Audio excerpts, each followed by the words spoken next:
Cutting trees on a hill vulnerable to landslides. Expanding urban settlements on a coast threatened by sea level rise. Establishing a chemical plant in a flood zone. Risk-blind investments are bankrolling future catastrophes. Research from The Economist estimates that the value of global financial assets at risk from climate change is as much as $4.2 trillion US. The COVID-19 pandemic has provided us with a unique opportunity to rethink how we invest in our future. Now is the time to stop the spiral of disaster, respond, recover, repeat. Between 2010 and 2019, global spend on disaster risk reduction aid was US $5.5 billion. Just 0.5% of the total amount spent on disaster-related aid. We need to build a new social contract for investing in disaster resilience. Global investments of US $1.6 trillion in disaster risk reduction could avoid losses of 4 times that value. UN Secretary-General Guterres calls for half of the total share of climate finance to be spent on building resilience and adapting to the effects of a warming world. We can and we must risk-proof development. As we expand cities and build new infrastructure, investments need to consider present and future risks. They need to account for the potential impact of multiple and interconnected hazards. So the resources we invest today contribute to building a safe and resilient world for present and future generations.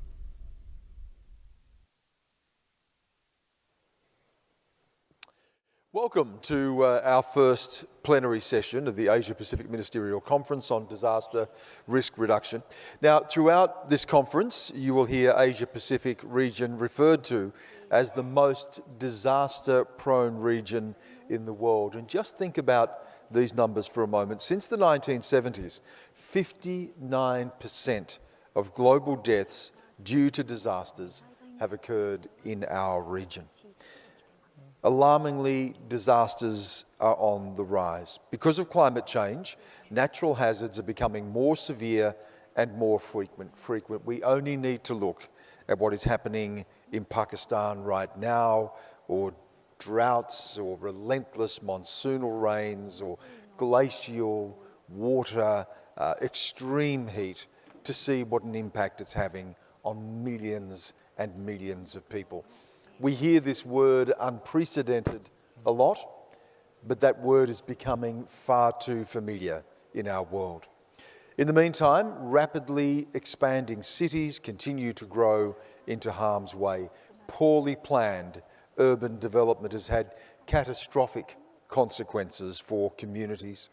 The impact of destroyed infrastructure and systems is being felt, and it's often the poorest living in semi-urban areas with fewer resources and that are excluded from access to services and power to influence decision-making that directly affects their lives. As a result, the cost of disasters, we all know, is increasing. In 2021, disasters cost our region an estimated $50 billion US. But disasters are not inevitable. There are things that we can do to mitigate or prevent disasters. We can look at the way that we plan, where we invest, and how we can reduce those impacts. Now, in this plenary, panellists will discuss the role that governments, the private sector, and financial institutions play in investing to reduce disaster risk, in investing before disasters strike rather than after. Now, the panellists are going to discuss the importance of ensuring that disaster risks are considered in all investments, not just those specifically earmarked as disaster risk reduction initiatives.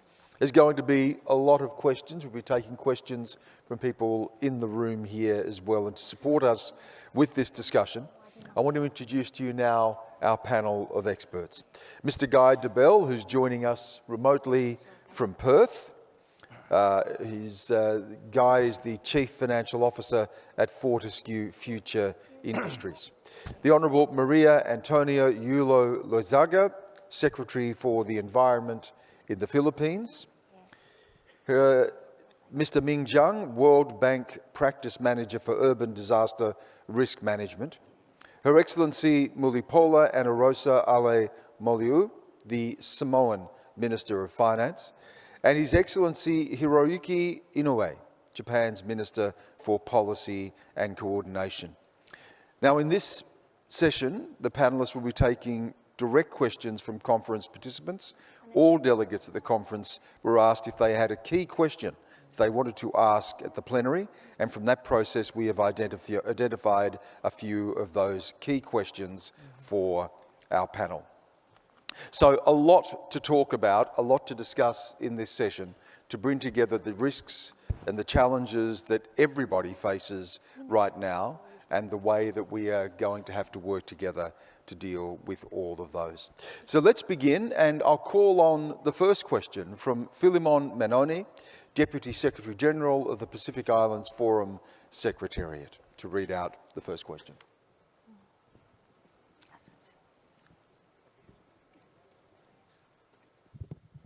Thank you. In the Pacific, we are well aware of the importance of risk-informed development and acknowledge that this has many challenging dimensions. Our Pacific ministers responsible for disaster risk reduction discussed this matter in Fiji last week. They have identified opportunities for strengthening risk-informed development and have made commitments to action around this. And I have a question for you, and the question is, given that leadership, particularly political leadership, is critical for the success of risk-informed development, what insights can you share that can assist the leadership in the Pacific and more broadly, leaders across the region to strengthen and elevate action in relation to financing for risk-informed development? Thank you. Thank you for that question. It's really a question I suppose everybody on the panel will have a view on. I might begin though with you, Mulipola Anarosa Ale Molio. That question about political leadership, what is required at this time? Samoa, like any other small island country in the region, is highly exposed to natural hazards such as tropical cyclones, earthquakes, tsunami, drought, and floods. These shocks have major impacts on our economic growth and debt sustainability. Some hazards also have impacts on the growth of some of our priority sectors, such as agriculture, fisheries, and tourism. Until 10 years ago, the immediate impact and response to disasters has largely been borne by the National Budget Reserve allocation, with development partners coming in to provide support in the aftermath and redirecting some program allocations. We decided to use development finance for addressing climate and disaster risk to development, or making development climate and disaster resilient. We built on our public finance management reforms and developed policies such as DRF policy to help guide decisions in which financing to access and use in case of a disaster while investing in resilient development. The policy includes 5 strategic priorities to protect and safeguard the people and the economy. Firstly, is to identify and quantify disaster-related economic and fiscal risk, contribute to the national budget and planning, to be informed by climate and disaster risk analysis, explore options to transfer disaster risk to the private sector, identify a cost-efficient combination of disaster risk financing instruments each year, and report on this to the Cabinet and Parliament annually, and build institutionally capacity on disaster risk financing. Captured in the DRF policy is our own contingent fund. To ensure Samoa's readiness for disasters, including health emergencies, the national budget of the current financial year includes appropriation for emergency response operation under Ministry with frontline responsibilities. This is in addition to an unforeseen vote in our annual budget that will also provide immediate response to disasters, and given cyclones tend to be our biggest risk, this is only approved by Cabinet to be used during a disaster or after the end of the cyclone season, as well as Samoa's standby facilities with its multilateral partners, the World Bank and the Asian Development Bank. Hiroyuki Inoue, what is your approach to dealing with prioritising funding for disaster risk management, and building the leadership that others can also learn from? Let me speak Japanese. 日本は世界有数の災害多発国です。地震、津波、火山、台風、洪水、土砂崩れ、大雪などさまざまな災害に見舞われています。実は今日も台風が日本全国を直撃しています。太平洋の島の方々と同様に地球温暖化の影響を受けて災害リスクが高まっています。政治的なリーダーシップということですけれども、私が言えることは、日本はずっと防災投資の歴史をしてきたということです。日本は長年にわたって治水などの防災投資をやってきました。治水をすることが政治だというふうに古来からずっと思われています。日本は雨が多くて傾斜が急ですので、しょっちゅう川が氾濫するところです。で、その治水などの防災投資をすることによって、災害リスクが低くて、肥沃な土地が開発され、農業生産が進んで、人口が増えて、都市が成長しました。東京に関して言いますと、17世紀に巨大な治水工事をやりまして、実は日本で一番大きい川の利根川というのがあるんですけれども、これがもともと東京湾に注いでたのが、これを付け替えて太平洋に流れ出るようになりました。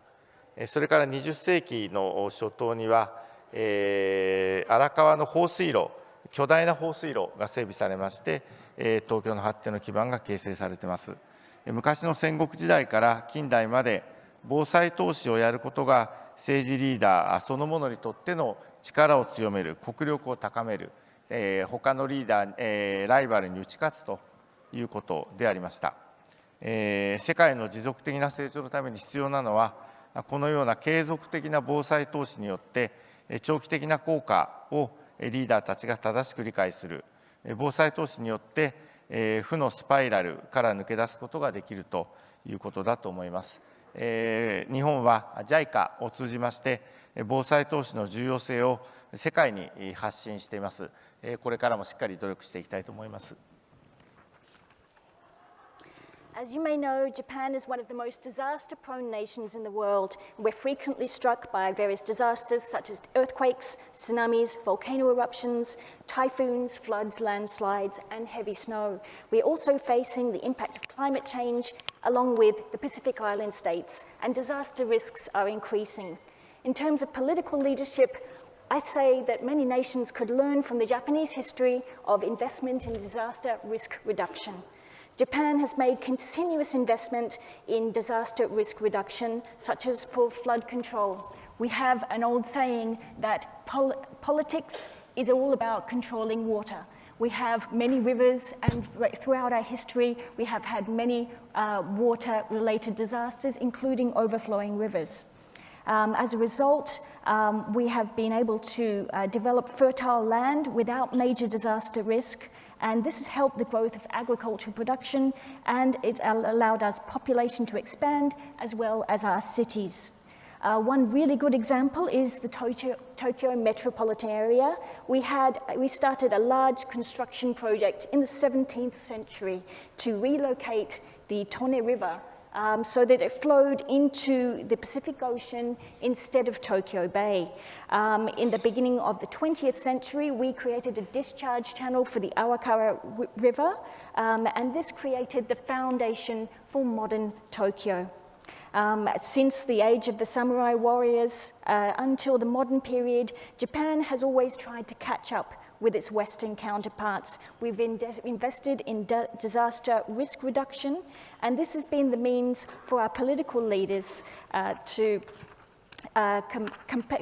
maintain our national capacity and compete with others. In order for developing countries to achieve sustainable development, political leaders need to understand that the long-term impact of continuous investment in disaster risk reduction. And by making this continuing investment, a country can escape from a downward spiral caused by frequent disaster strikes. Japan continues to advocate for the importance of investment in disaster risk reduction through the Japan International Cooperation Agency. And for instance, the Philippines is also, the minister is here today on stage. They have expanded their flood control budget more than tenfold in the last decade, and this has resulted in substantial reduction of flood damage. Our second question comes from Dr. Charlie Benson, Unit Head, Disaster Risk Management, Asia Development Bank. Thank you. The argument to invest in disaster risk reduction to save lives is strong. However, the economic case for investments in resilience is more complex. Economic returns are primarily in the form of averted losses at an unknown date in the future, rather than assured positive flows of income in the near term, as is the case for investments in areas such as transport, energy, or health. This makes it much harder for disaster risk reduction investments to compete for government resources in the face of limited budgets. How can we overcome this challenge, and what business cases have been successful in your experience? Thank you. Thank you for the question. There's a lot in that question, Ming Jung, but particularly it follows on from the first question. It is about prioritising and balancing what is obviously a great moral case with an economic case as well. How do you approach that? So, on this question, actually, in the World Bank, over the last 10 years, we have actually seen significant increase in the operations in disaster risk reduction. So compare 2010 and the 2020, over the 10-year period, our operations in DRR actually has tripled. And what's more important is actually we've shifted from post-disaster reconstruction to pre-disaster. So 2010, 50% of our projects are post-disaster. Now, 80% of our projects are pre-disaster, so much bigger increase. Can I just ask you on that? What impact is that having? Are you seeing that you are able to reduce the impact or even avoid disaster in the first place by changing that model? That's definitely the case. Maybe I can raise two examples of actually our clients, 12 of our clients here. So in Samoa, we have a contingent line of credit that for disasters. So when the disaster happens, you don't prepare financing to deal with the disaster. So the money is immediately available for disbursement. We call this CAD-DDO. So that's has been used in many countries. In particularly, for example, in Tonga, after the volcanic eruption and the tsunami, our project was within 3 days, we could disburse $10 million. So that's pre-disaster preparedness. So with the Philippines, we worked on the seismic project that to strengthen the buildings before earthquakes start. So these are the kind of examples. And maybe just to follow up on what to convince the investment in this area. I think maybe 4 areas. One is providing evidence. Studies, evidence. For example, our study has shown, we call the report on Lifeline on resilient infrastructure, shows that to add resilience to infrastructure, the additional cost is very little. It's only 3% of the investment cost, but return is huge. Put $1 of investment on resilience, you can actually get $4 of return. So that speaks to Minister of Finance on the importance of this kind of investment. And that relates to this. I think it's not just the World Bank. The UN agencies, countries, academics has done a lot of studies on that. But then also to bring together the decision makers into this. So disaster risk reduction community need to reach out to the ministries of finance, Ministry of Planning, or the other sort of Ministry of Infrastructure to bring this together. So I think reach out to the decision makers. And the third thing I would like to sort of emphasize is just to looking at the co-benefits. Reduce the disaster risk is not only for the future loss. For example, we invest in resilient schools. So that also improve the quality of school buildings, improve the quality of education immediately, while also reduce the risk in the future. And finally, is when the disaster strikes, when you do the post-disaster reconstruction, it's also an opportunity to put the broader disaster risk reduction agenda into it. So look at early warning system, preparedness after the post-disaster happens. Secretary Julio Lozaga, it sounds as if, just listening to what Ming-Jiang had to say, and the way the question was framed as well, is that we may already be answering the question about how to deal with the complexity of this. There is an economic model that can be applied and an economic benefit to be gained from mitigating the impact or getting ahead and preventing the impact of disaster in the first place. The economic case is already there.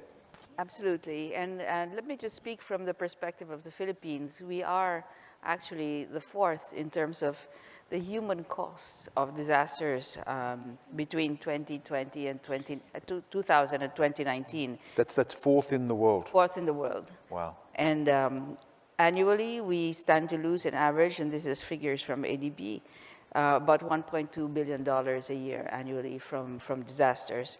Between 2000 and 2016, $20 billion US.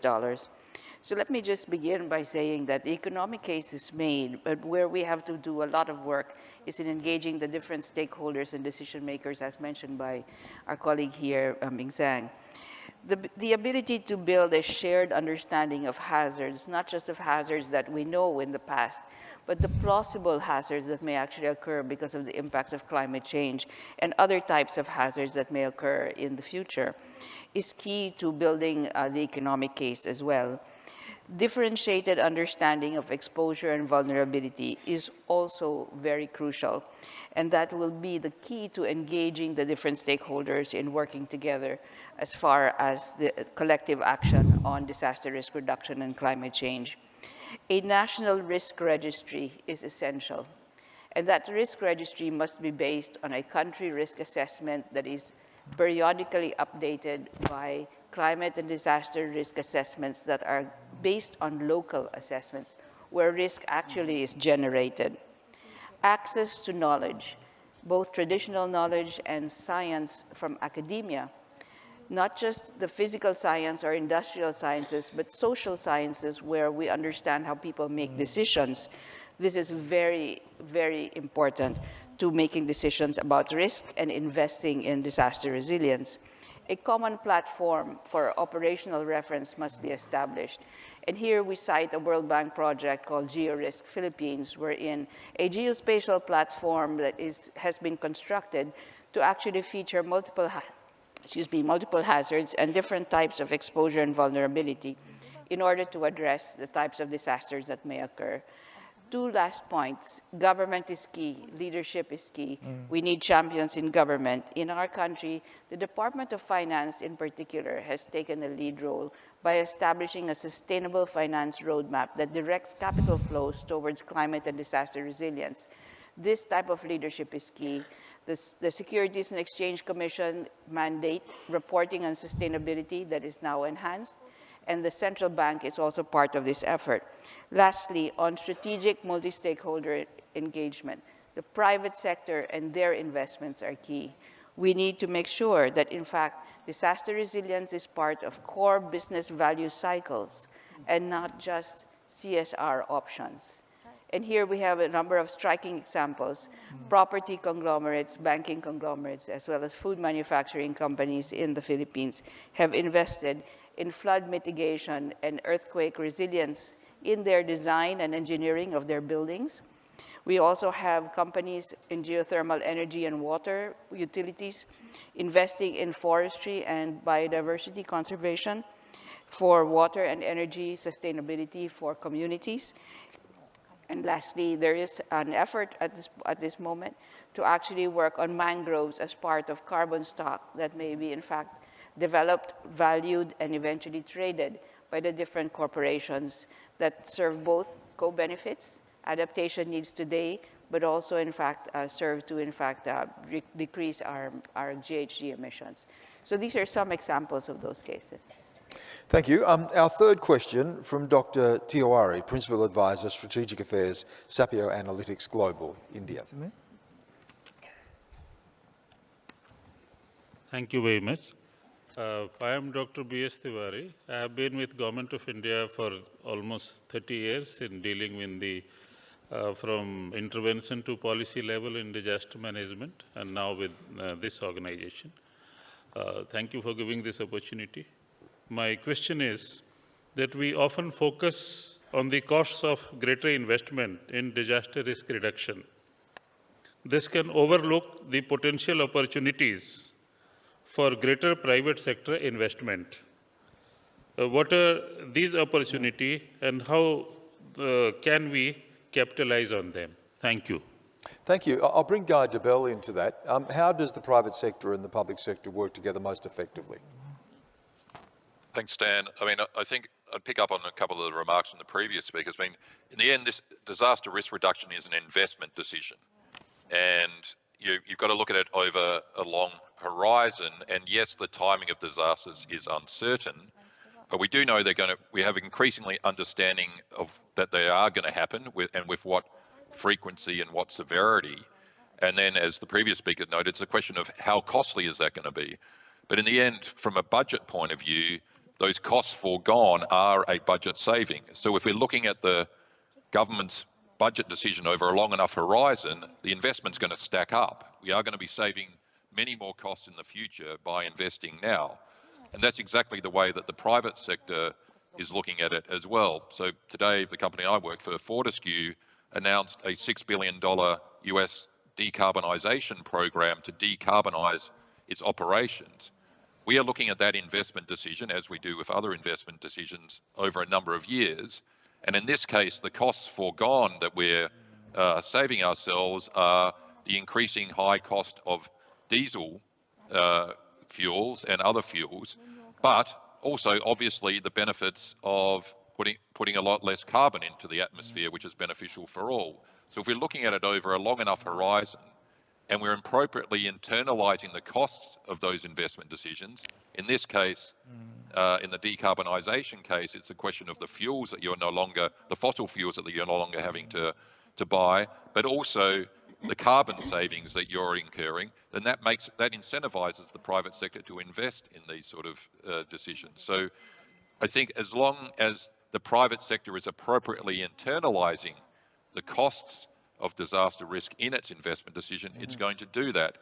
And just in that light, I just highlight that the Global Accounting Board, the International Sustainability Standards Board, is bringing out, or has got standards out there at the moment for discussion, which requires businesses all around the world to appropriately account for the cost of disasters on their operations. So that's forcing businesses to disclose what they're doing, to internalise those costs in their investment decisions, and that makes it a lot easier to take those investment decisions because it's obvious to the companies and to those investors in the companies. It's a really good question, Guy. I want to just follow up on that too, because while we've seen varying and different responses at a government level, and we know that these issues can fall prey to politics, we've seen how bruising the climate change politics have been in Australia, for instance. I'm just wondering whether the private sector more broadly, given that they've had to factor these things in, it is part of their operational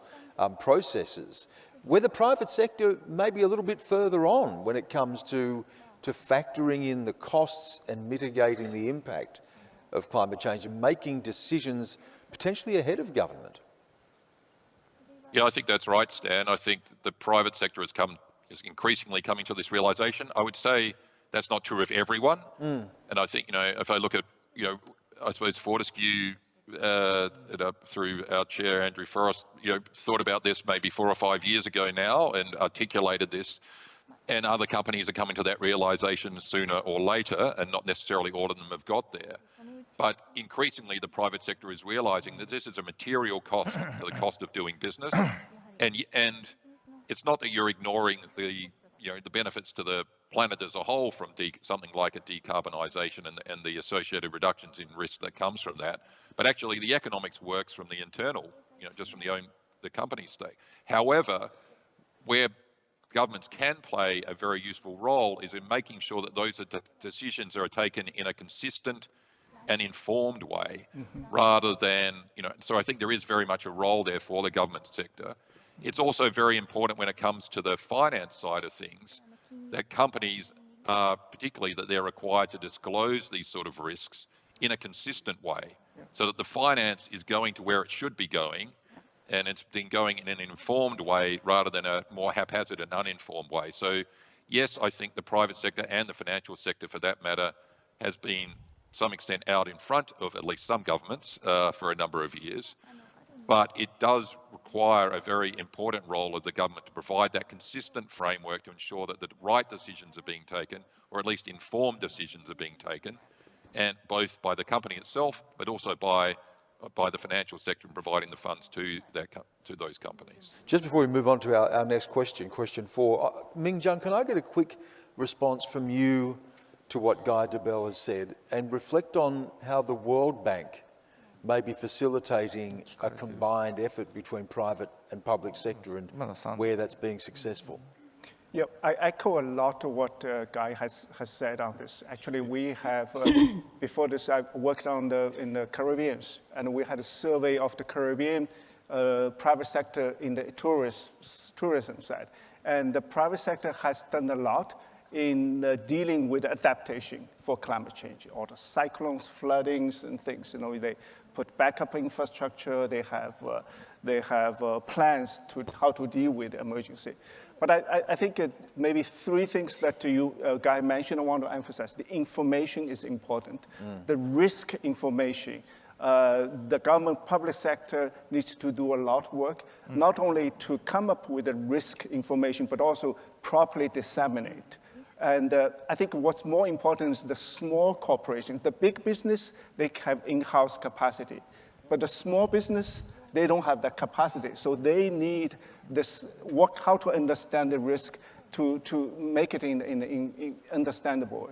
I think that the second thing is integration with public sector and the private sector. You need to coordinate.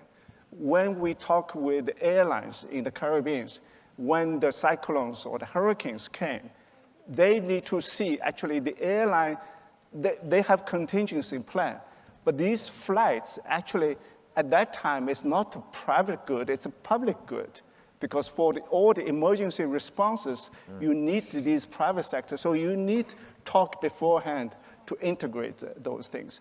And finally, I think it's mentioned on the financing side, that I think for contingency planning, again, big businesses may be able to access finance, but small businesses have more difficult to access finance. So how to access finance and how to distinguish the risk from the private and the public, that I think there's a lot of public sector still can support on more private investment in the risk. management. Thank you. Our fourth question from Ms. Maskuran, Head of Gurkatin, Movement for Deaf People's Welfare in East Java Province, Indonesia.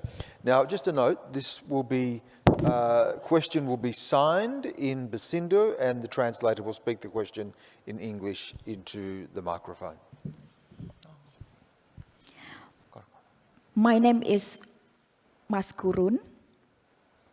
I'm from the Deaf People's Welfare Movement in Indonesia. My question is, we know that we need to invest more to reduce the risk of disasters. But we also need to make smarter investments. These are investments that are risk-informed, not only for the risks of today, but also the risks of tomorrow. Climate change can make understanding this risk landscape challenging. What actions can stakeholders take to ensure public sector investment is risk-informed?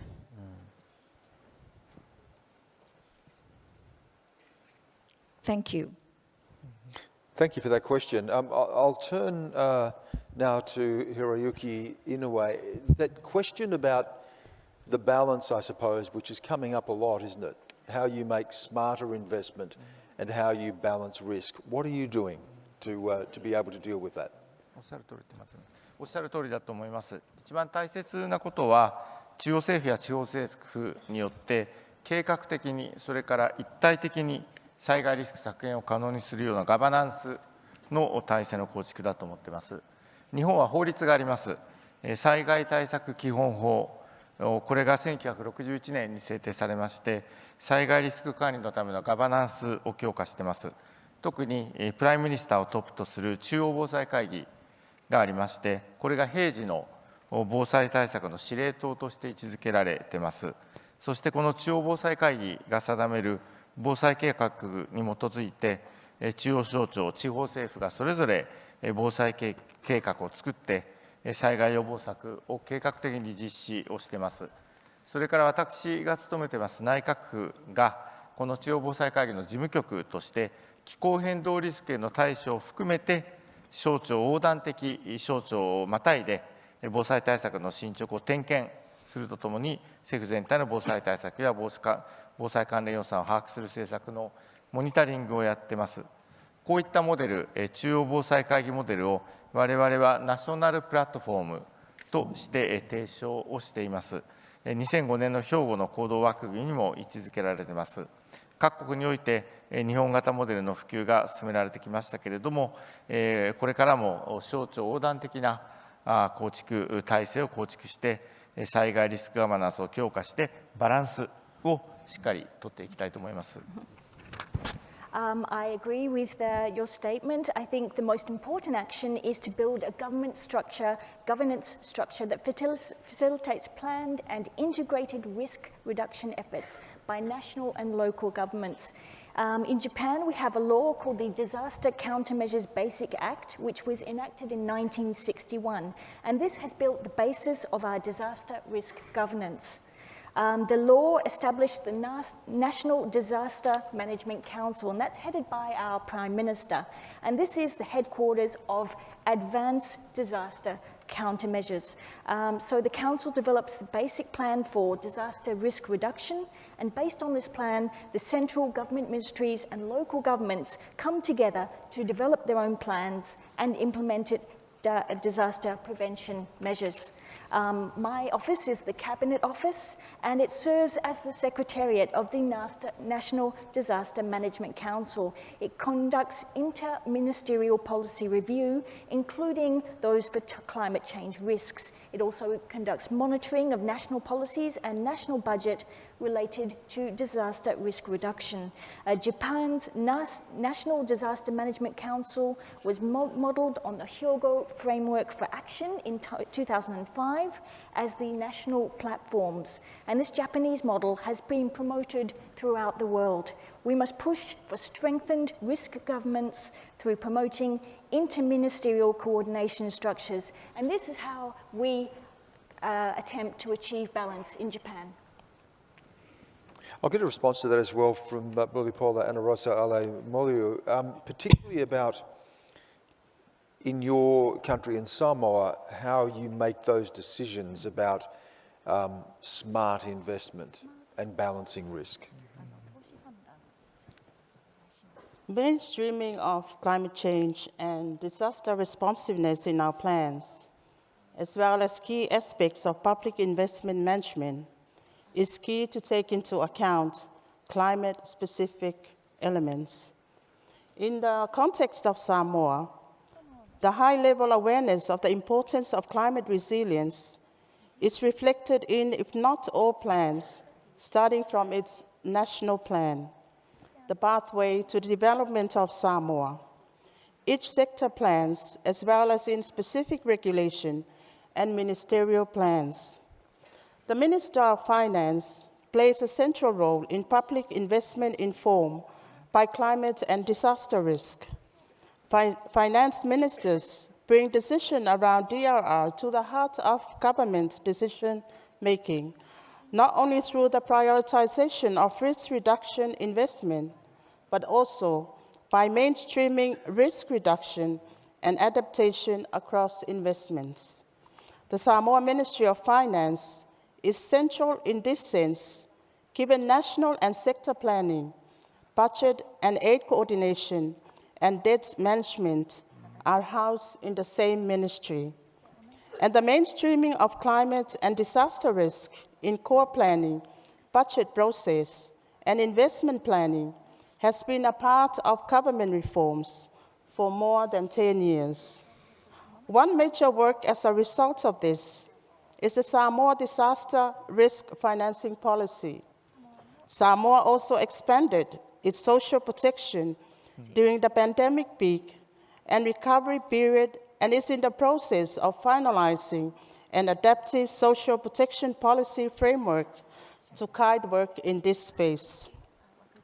The Ministry of Finance works closely with respective stakeholders and other government ministries, including the Ministry of Natural Resources and Environment, that can provide the technical knowledge and expertise on climate change and disaster risk reduction.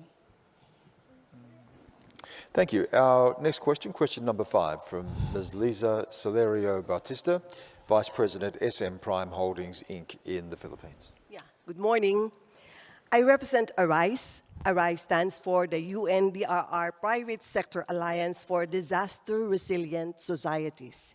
My question is, while many countries have adopted specific regulations for risk-informed construction and development, for example, the building codes, a significant challenge is the implementation or the enforcement by the private sector. What are some examples of public-private partnerships enabling risk-informed development in line with government policies and regulations? Thank you. Thank you. Secretary Yulo Lozaga, I might get you to respond to that first, and then I'll come to Guy Debelle. Thank you very much. I think at this point, we do have to recognize that, in fact, public and private sectors need to work together. Building codes are just one way of actually embedding disaster risk reduction and investment. I would say that even BOT and PPP guidelines should also have a risk in their rules and guidelines as part of the basis for making investments between public and private sectors.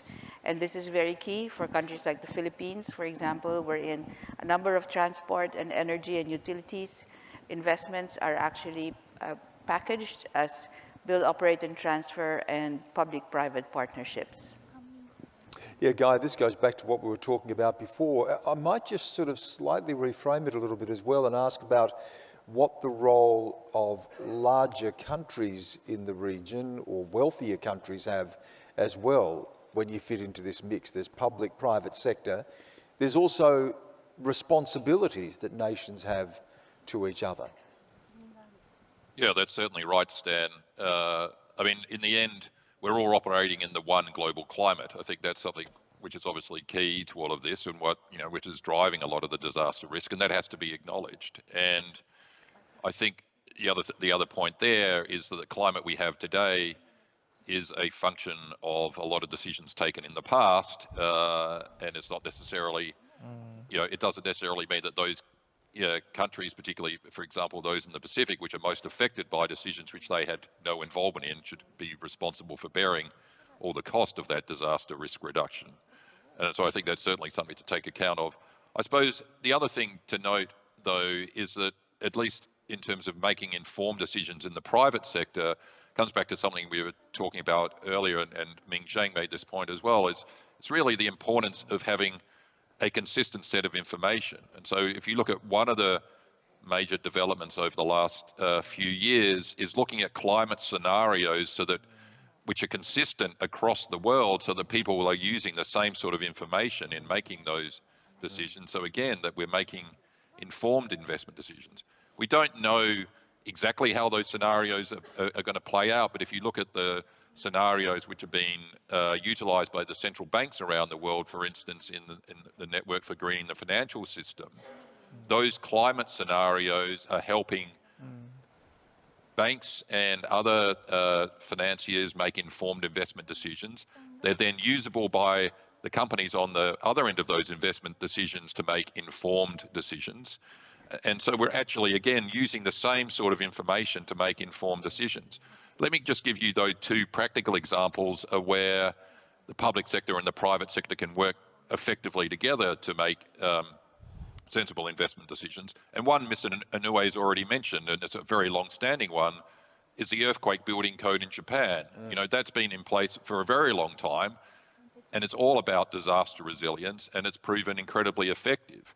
Turns out that a very similar sort of approach has been adopted in North Queensland, not far from where you are here now, to look at what are the sort of building codes that make sense to the ongoing impact of climate, in particular more extreme both weather events, both on the heat side, but also on the inundation side. And then a very, very sort of more micro example is something which again has taken place in Queensland and reflecting the increased incidence of cyclones, which is the insurance companies and the banks working together with homeowners. So at a very, you know, with people with mortgages saying, and with insurance policies saying, okay, if we are going to incentivize you by giving you a cheaper mortgage or a cheaper insurance policy if you use longer nails in the roofs of your houses.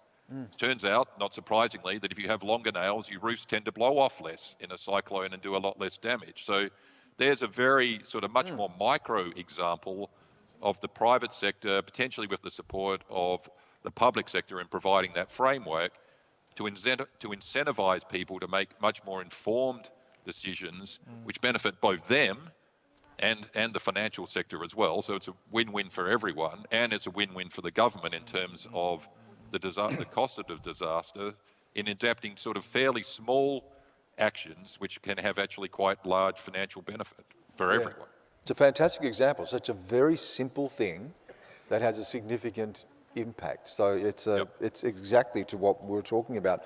Our next question comes from Kazi Rabea Ame of CARE Bangladesh, played by the AV controller on the big screen behind us. Let's take a look at that question. Hi, I'm Amy. I work for CARE Bangladesh. I'm coordinating a consortium project which is focusing on forecast-based financing and action to deal with disaster risks. Disaster risk reduction is a cross-cutting issue where a greater understanding of risk and awareness on building resilience all over the society is very needed to ensure the investment in resilience. Now, the question is how we all can use this understanding and awareness will ensure greater investment in resilience. Hiroyuki Inoue, I'll go to you on that. Really, the fundamental question here is ensuring greater coordination between different levels of governments and across different portfolios and different sectors. How are you achieving that in Japan?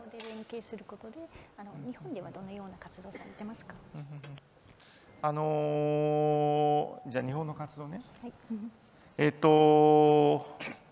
日本を中心に、それから世界でも提唱してますけれども、質の高い成長、これが一番大事だと思ってまして、日本でそれを今一生懸命取り組んでます。質の高い成長という意味は、これは先ほどからミニストリー・オブ・ファイナンスの話が出てますけれども、初期費用が安くても運営維持に莫大な費用がかかるといったことになると、結果として財政が損失を招くということになります。なので、我々が投資するにあたっては、コストとベネフィットを考えて、将来の維持管理の費用まで含めて、どちらが有利かということを政府部内で必ず議論をして、決めることにしています。ここは新しい話ね。からここに行って、加えて、日本はこういった質の高いインフラの国際スタンダードを目指して、2016年の伊勢志摩サミットで、質の高いインフラ投資の推進のための G7 伊勢志摩投資原則というものを作りました。それから2019年に G20 の大阪サミットの議場国として、質の高いインフラ投資に関する原則の策定に尽力をしています。ここから新しい話。で、このように、日本の取り組みを世界にも広げるように、我々としては努力をしています。So I would like to just speak about one of our highest priorities that Japan has, and also what we think should be a priority worldwide. This is high quality growth. For example, within our ministry, within the Cabinet Office, and within our ministries, we always discuss the cost benefits of these investments. And this is something that we have consistently worked on up until now. So, for example, we have established the Ise-shima principles for promoting quality infrastructure projects. And Japan had the presidency of that in 2016, and also the G20 principles for quality infrastructure investment, and this was at the G20 Osaka summit, which was also, Japan also had the presidency in 2019. And we would, in Japan, we would really like to spread these principles throughout the world. Ming-Jung, can I bring you in on that point? How do you spread those principles to other parts of the world? And particularly what Guy Debelle had to say a little bit earlier, to nations that don't come to this equally. And we know that nations don't come to this equally, nor have the resources to be able to deal with it. So how do you establish those practices and build on the support structures that are needed? So I think for different countries have very different capacities. And actually from the World Bank, we learned a lot from Japan's experience. It's a sort of really good example for many countries to learn a lot. But then also countries are very different, and you really need to adapt the approaches to different countries. So with the Pacific island countries, where the population is much smaller, the disaster risk is very big. So what kind of approach you can do to address those kind of particular challenges? It's sort of very, very different. I think maybe I focus maybe three things. One is try to sort of mobilize more financing, concessional financing, particularly to the small island countries that have face big challenges. That's one. And the second is, as sort of mentioned, to adapt approaches to the local environment, to make products much more flexible, so easier to access. You cannot be make things too complicated in these kind of environment. And finally, I think that you actually also will learn a lot from the locals. It's not necessary we can bring only experience. We learn a lot from countries, and what I found, for example, a lot of Pacific Island countries has very good experience. Over many years, they have developed their approaches, and other countries can learn a lot. Just a final quick comment from you, though. If we're going to deal with this critical moment, it's also going to require enormous levels of cooperation in a very tense geopolitical environment. When you have the two big emitters, China and the United States, and we know the tensions that exist in that environment.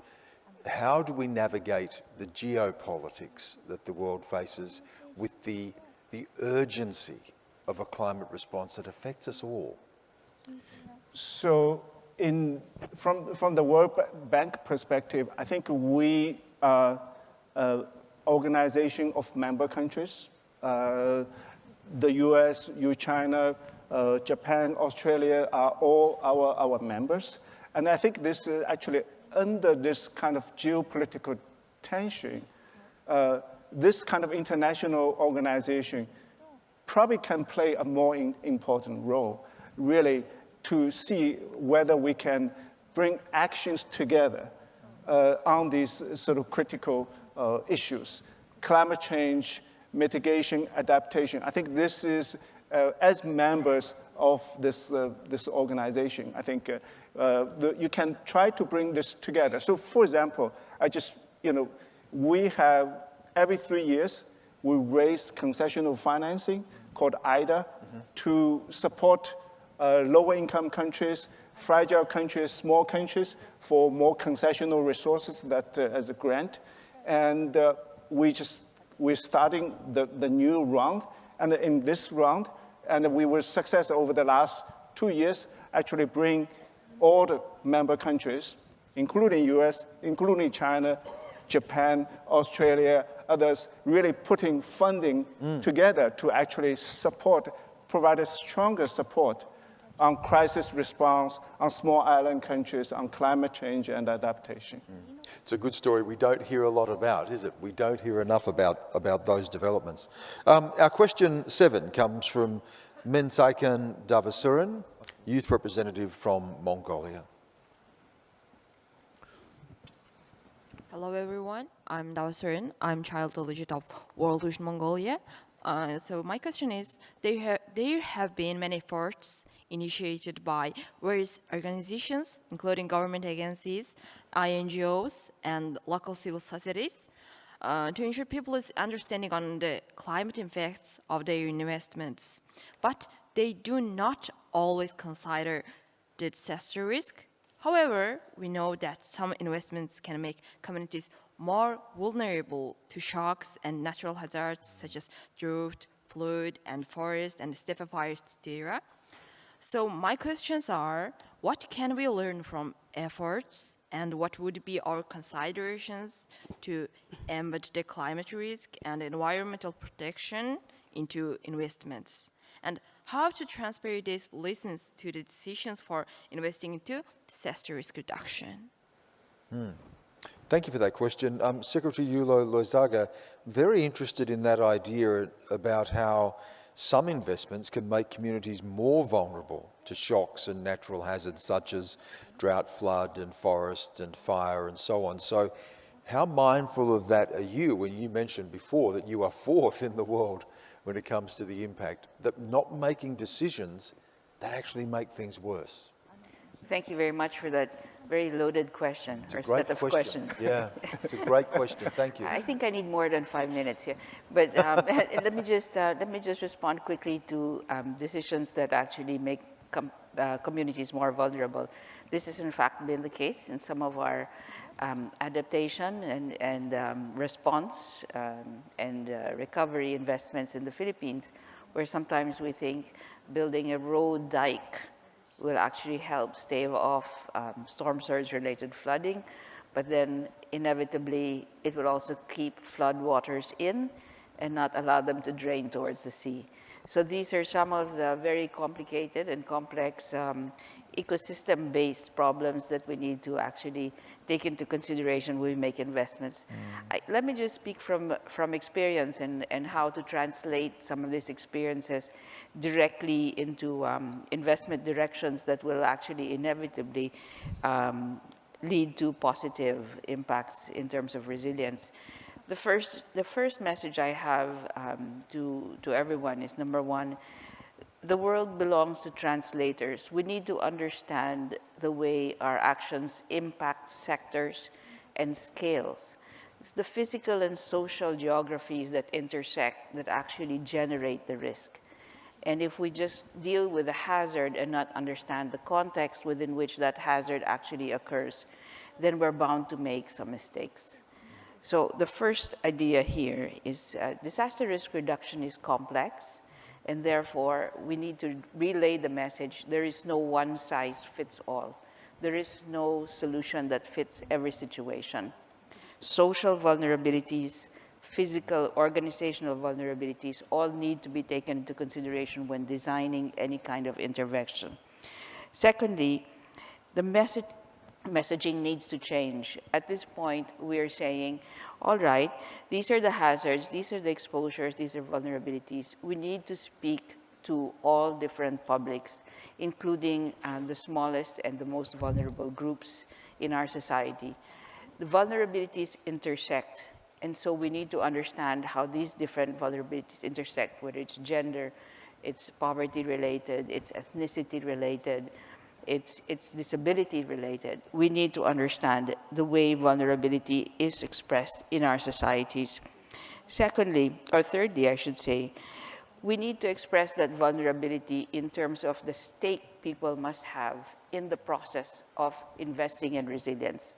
When we express it in terms of their stake, we can then talk about investment. When we talk about investment, there is capacity to invest and there is non-capacity to invest. That also needs to be taken into consideration because some, as we have heard from the different speakers here, do not have the capacity to actually access the kind of financing, the kind of capital they need to actually recover from a disaster. The big corporations can do it. MSMEs probably will have the hardest time, but informal livelihoods, wherein they're not even part of what's recognized as the formal economy, these livelihoods need to be recognized as well. And here the key is the capability for these livelihoods to actually be regenerated after a disaster, but also in a way that allows them to actually form capital so they have options for the future. Not just restore the livelihood, which is sustenance and basically daily sustenance to begin with. There needs to be an effort to actually make people have access to the capacity to build capital at this level. Designing interventions is key, and risk is dynamic. So these interventions need to speak to all the different income groups, need to speak to the different sectors, need to be present at different scales. Lastly, in terms of translating these types of efforts into disaster risk reduction, I wish to put forward this idea. I have the privilege of being part of the ARISE group as well as the AP STAG, which is the Asia Pacific Science and Technology Advisory Group. Questions have been asked, do we need an IPCC-type platform for disaster risk reduction? Is there an opportunity for disaster risk scientists to come together and express the risk that the world is actually undergoing, and in the future as well? And in fact, and deliver the messages to policymakers, deliver the messages to different sectors, deliver the policy impact across the different sectors. So this might be an opportunity to actually present that idea. Do we need a platform similar to IPCC? I was present at COP6, and that was in 2001, I would think, 2001. We're now entering the process for COP27. It might take another 20 years, we hope not, for us to come to an agreement. but certainly an IPCC-type platform for disaster risk scientists, economists, sociologists to actually be part of, could be part of the solution. That leads us to, thank you. That leads us to our final question. It comes from Akata Taito from the UN's Pacific Insurance and Climate Adaptation Program. Hello, everyone. Many countries suffer large debts. Repeated shocks have exacerbated the situation, including the COVID-19 pandemic. This is limiting the capacity of these countries to prioritize investments into climate and disaster resilience. What is the role of international financial institutions and donors in providing innovative solutions to these challenges, including new products such as the debt for climate swaps? Thank you for that question. Mulipola Anarosa Ale Moliu, can you answer that one? Well, as mentioned earlier, Samoa, like any other small island state, is heavily impacted and susceptible to the effects of climate change and other external shocks, including the COVID-19 pandemic. Therefore, the need and access to external financial support and capacity to aid recovery efforts and build resilience is crucial. Our pathway for the development of Samoa is a good start and helps us make decisions on financing intervention from community to national level. We have also been fortunate to access contingent funding prepared beforehand, such as the catastrophe deferred drawdown options through the World Bank and the contingent disaster facility from ADB. This is like budget support that gets drawn down when an agreed disaster-related trigger is met. For us, this has meant after the declaration of proclamation of state of emergency, we have had funds at least for 3 disasters arrive in our central account within 24 to 48 hours in response to our request to the MDBs.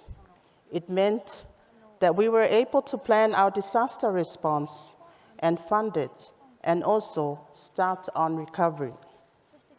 It is correct that repeated shocks exacerbate the issue of countries going into large debts due to response and recovery efforts, and these days sometimes for 5 years or more. Therefore, grant financing instruments are helpful during the response recovery phase for small island states. Both the contingent financing from development partners and grants are something that could be extended over longer term to small island states given the increasing impacts of climate change. For many of our community, this includes regular floods from heavy rain and not just tropical cyclones. Thank you.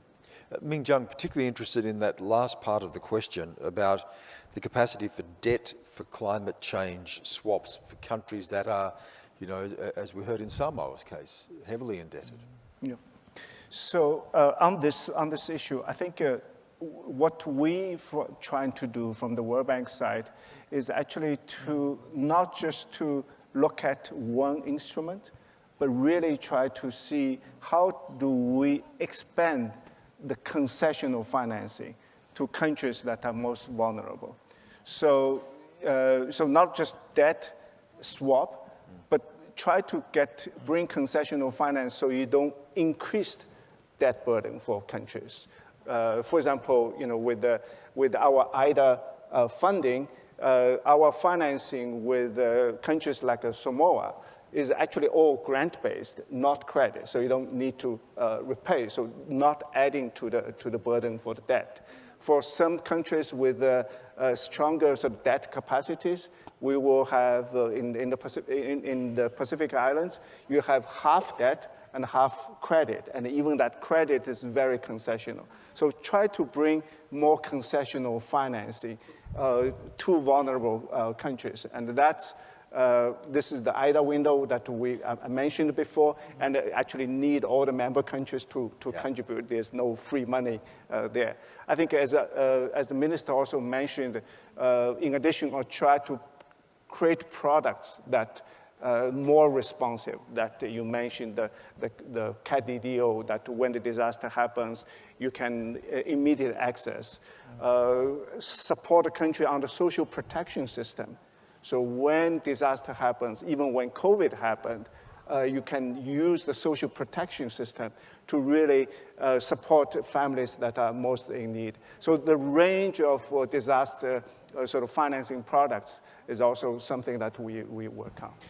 Just before we wrap up, Guy DeBell, I might come back to you just for a final quick comment on what we heard there and the question. How much more difficult is this going to be in a global inflationary environment? We're already seeing the impacts of that, and we're already seeing fears of potential recession or slowing down significantly of economic growth. So, Stan, I'm going to try and finish on a positive note, because we've been at a session about disaster risk reduction. We've obviously had a fairly negative tone throughout. So, and part of it is actually a direct function of the some of the drivers of the global inflationary environment we're seeing at the moment. So, one thing which is becoming increasingly apparent in the green energy space is that a number of countries who you would not have thought of, have been fuel importers for much of their existence, now have an opportunity to benefit from that. And I'll give one good example is PNG, which has potentially a large amount of green energy resources which can be developed, and that's an opportunity for for that country to actually be much more resilient to this sort of environment than we have that we are experiencing at the moment than they have been in the past. Countries like Namibia, countries in sub-Saharan Africa have an endowment of green energy resources, which puts them in a lot more resilient position.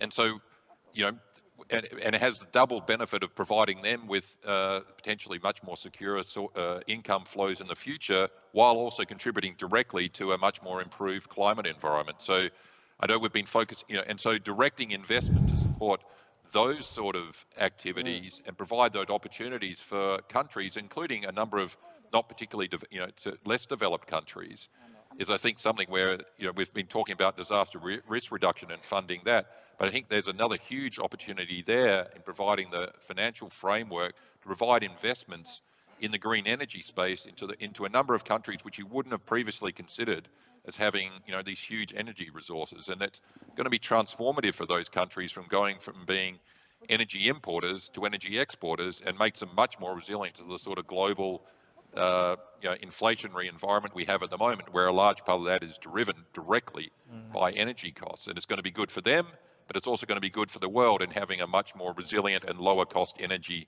provision.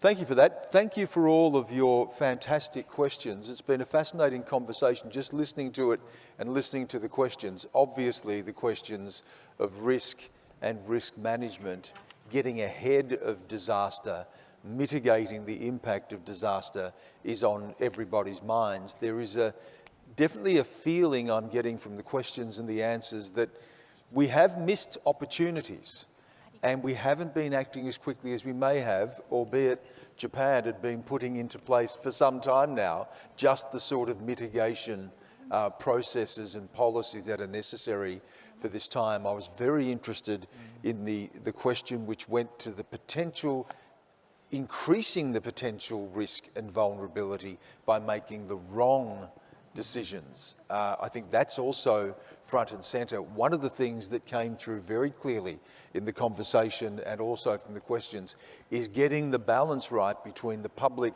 and the private sector. The role of institutions and the role of multilateral institutions like the World Bank to be able to bring together all of these sectors, to be able to bring together a public and a private response, but particularly navigate what is a very fraught geopolitical environment, and to get everybody to commit financially and morally and politically to what is something that's going to affect every one of us in the room and all of us on the planet today.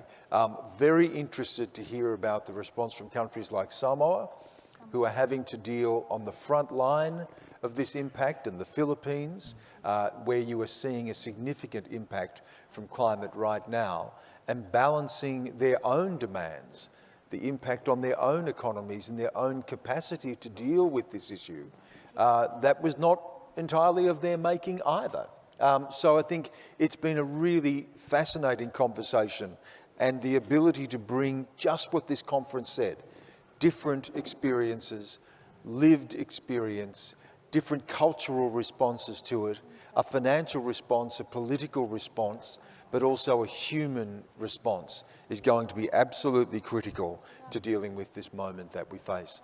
Please, again, thank you for your questions. Please thank our panel. Thank you to everyone who is joining us online as well. I hope that you got a lot out of this session. We're going to take a break now. There's about 45 minutes, I believe, until we're back for another one of the sessions. Please enjoy your lunch, and thank you again for participating and being part of this today. Thank you. Okay. Thank you.